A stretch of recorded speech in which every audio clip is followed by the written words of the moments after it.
Assalamualaikum warahmatullahi wabarakatuh. Perkenalkan, nama saya Ayu Lestani Ali dengan NIM C1C019062.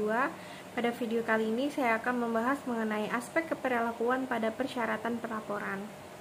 Saya membuat video ini untuk memenuhi tugas mata kuliah akuntansi keperilakuan dengan dosen pengampu yaitu Bapak Wirmi Eka Putra SEMSI. Kita masuk ke materi pertama. Yang pertama, bagaimana sih persyaratan pelaporan itu mempengaruhi perilaku? Yang pertama itu antisipasi penggunaan informasi. Kemudian yang kedua itu ada prediksi pengiriman mengenai penggunaan si pemakai. Kemudian yang ketiga yaitu insentif atau saksi. Kemudian yang keempat itu penentuan waktu. Kemudian yang kelima ada strategi respon iteratif. Kemudian yang terakhir adalah pengaruh perhatian.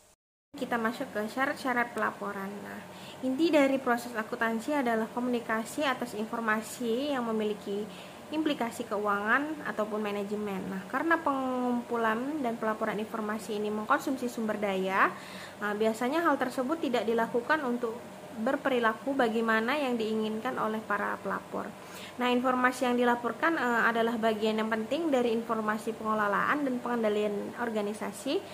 Tanpa informasi, manajer, kreditor, dan pemilih itu tidak dapat mengatakan apakah segala sesuatu berjalan dengan sesuai rencana, apakah tindakan koreksi ini diperlukan. Kemudian persyaratan pelaporan ini dikenakan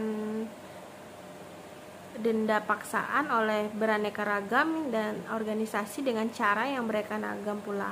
Nah, dalam organisasi ini biasanya manajer itu memiliki hak untuk mengharuskan bawahannya itu melaporkan aspek maupun dari kinerja pekerjaan mereka.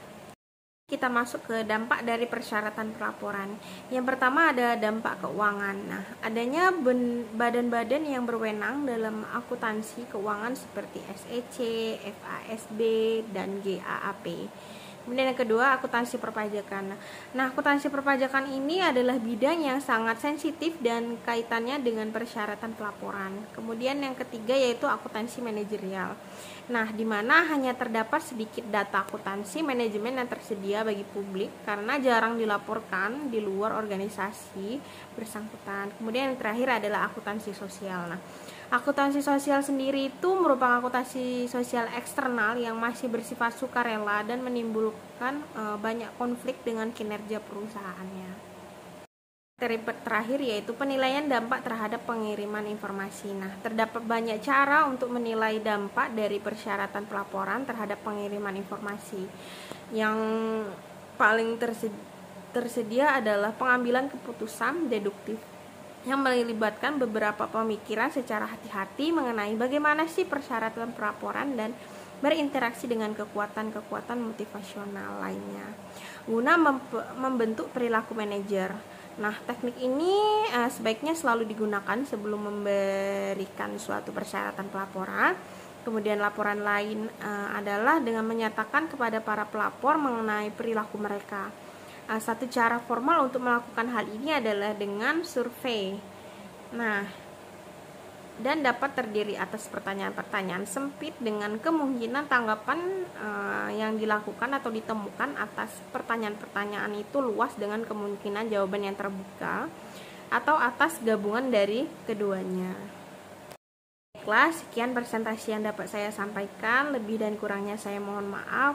Saya akhiri. Wassalamualaikum warahmatullahi wabarakatuh.